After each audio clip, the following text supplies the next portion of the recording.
So, class 8 students, good afternoon. This is Sarvesh Kumar and we will study about exponent which is chapter 2 of mathematics. तो सबसे पहले हम यहाँ जानेंगे कि एक्सपोनेंट आखिर होता क्या है. Any number which is written in the form of a to the power n. Here this n is called the exponent and this a is the base of the number. इस exponent को हम power भी बोलते हैं. अब ये तो हम जान गए कि एक्सपोनेंट क्या होता है, बेस क्या होता है, पावर क्या होता है. पिछली कक्षा में हमने पढ़ा था, उसको थोड़ा सा जो है सो मैं यहाँ पे रिकॉल करूंगा, रिवाइज करूंगा. पढ़ा था क्या हमने, if any negative number whose power is n, और यहाँ पे दो चीज मैंने यहाँ बता रखा है, a to the power n when n is an even number. जब पावर हमारा इवन होगा तो ये नेगेटिव नंबर जो है सो पॉजिटिव हो जाएगा. बट व्हेन n जो है वो ऑड नंबर में रहता है, अगर पावर हमारा ऑड नंबर में है तो नेगेटिव जो नंबर है ये नेगेटिव ही रहेगा. For example we have taken -2 to the power 4. It means we can write this as -2 into -2 into -2 into -2. 2 to the 4, 4 to the 8, 8 to the 16. अब ये 16 जो है हमारा पॉजिटिव हुआ. Why? Because 2 minus into minus plus again minus into minus plus and positive into positive equal to positive. But here in this case, if we multiply -2 into -2 into -2, we will get the result as 8, but the sign will be negative because minus into minus plus and plus into again minus, it will give you a minus sign. ये हमने जो है so last class में पढ़ा था. इस exponent के जो है कुछ बेसिक लॉज होते हैं, रूल्स होते हैं, उनको हम लोग यहाँ पे देखेंगे और समझेंगे. तो इसको समझने के लिए मैंने यहाँ पे एक लाइन लिखा है that let a by b be any rational number and m and n be any integer. Then means a by b हमारा एक रैशनल नंबर है और m और n जो है वो कोई भी इंटीजर हो सकता है, मीन्स नेगेटिव और positive. Even it can be also 0. First जो हमारा इस एक्सपोनेंट का लॉ है वो कहता है if a by b to the power m multiplied a by b to the power n, it will give you a by b to the power m plus n. यहाँ समझने की बात यह है कि बेस जब सेम होगा तो मल्टीप्लाई के केस में पावर जो है सो ऐड हो जाता है.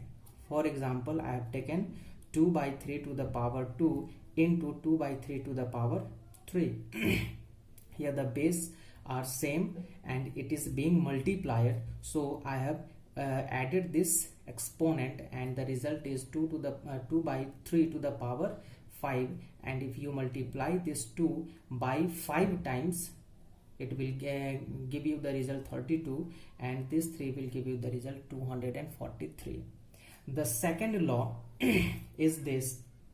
इसी के सिमिलर है, हमने यहाँ पे मल्टीप्लाई किया था, ये यहाँ पे डिवाइड करेगा.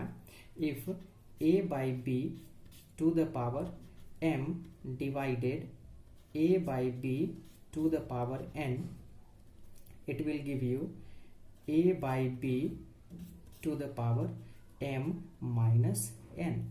आप एग्जाम्पल जो है इसी तरीके से बैठा करके समझ सकते हो.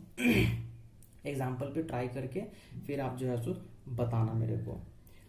Third rule is suppose we have a number like this a by b to the power m and again an integer n is here outside the bracket. It will give you a by b m into n, means a by b to the power m n. इसको भी आप example पे बिठा करके देख सकते हो. Here the next is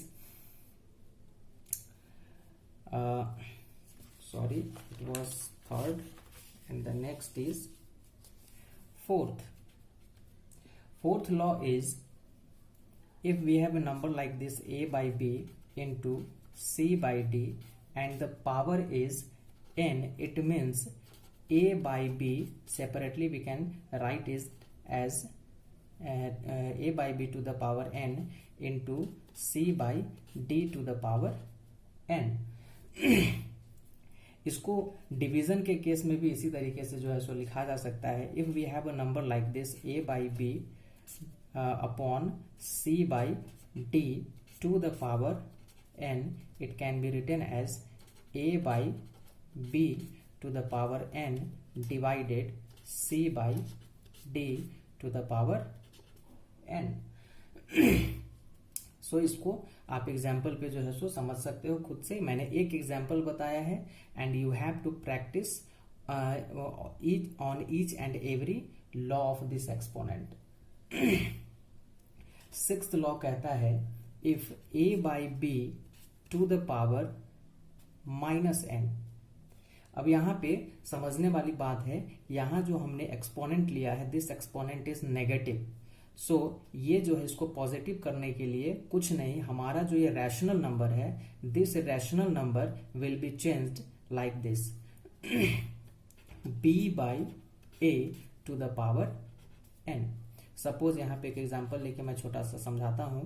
if we have 5 by 3 to the power minus 2, then we can write it as 3 by 5 to the power 2, and this will be written as 3 into 3 by 5 into 5. The result will be 9 by 25. So very simple. Next one, suppose we have a rational number like this number and the power is 0, then value in this case will be always 1. So these are some important laws of exponent I have explained here. I think you will got it and make your task very easier.